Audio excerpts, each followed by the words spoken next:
Саламатсыздар ма YouTube каналының көрермендері. Бүгін сіздермен чебуреки, майсамса, жусаймен жасалу тәсілімен бөлісетін боламын. Сонымен бізге керегі жусай, жұмыртқа, май, ыстық су, ұн, тұз керек. Еленген ұнымызды үстіне тұз су араласқан ыстық қайнап тұрған суымызды құямыз.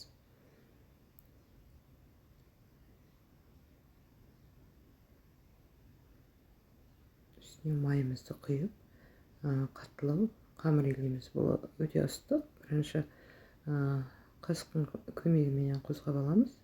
Соңына ыстығы басылғасын қолмен илейтін боламыз.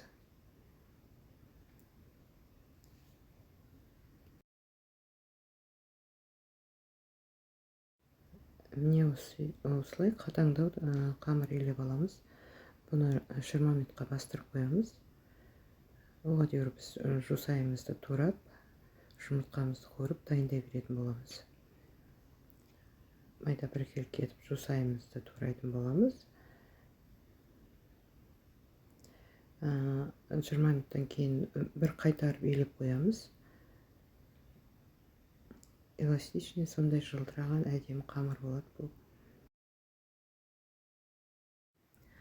Турап қойған жусайымыздың шамалысын алып, жұмыртқамен араластырып қуыратын боламыз. Бұның бәрін бірдей қуырудың керегі жоқ. Өйткені өзінің қуырмағандағы иісі, дәмі керемет болады. Жұмыртқаға осылай. Бұл жұмыртқаны бұдан да көп қоссаңыз да болады, мүлдем қоспасаңыз да болады. Мен шамалысына жұмыртқа араластырып, қуырып, кейін қалғанмен араластыратын боламын.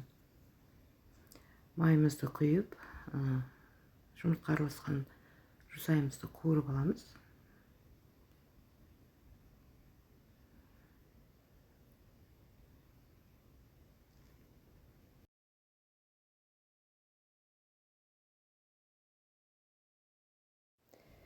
Міне жұмыртқамен жартылай жусайымызды қуырып алдық. Бұның үстіне туралған қалған жусайымызды араластырып, салмасын дайындап қоямыз.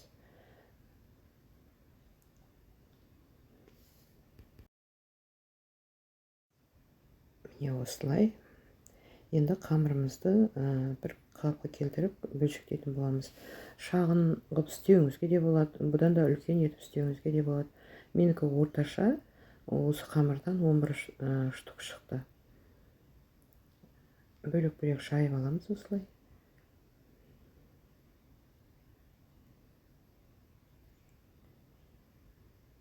Бір қалыпты жұқалау болған әдемі болады. Үстіне салмамызды салып, шегін жабыстырып, осылай кескіштеріміз болса, кесіп тастауларыңызға болады. Болмаса вилканың, санжқының көмегімен жабыстыруыңызға да болады. Өзіңізге ыңғайлы жолды таңдап істей беруіңізге болады.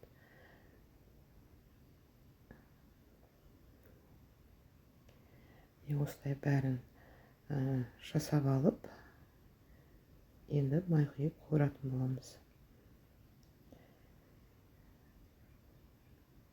Майымызды жақсылап құйып, жақсылап қыздырып,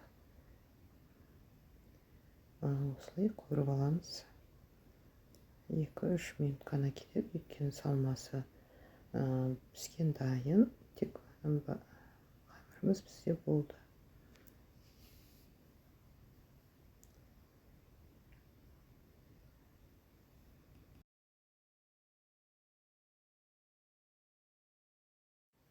Міне біздің майсамсамыз, чебурекіміз дайын болды.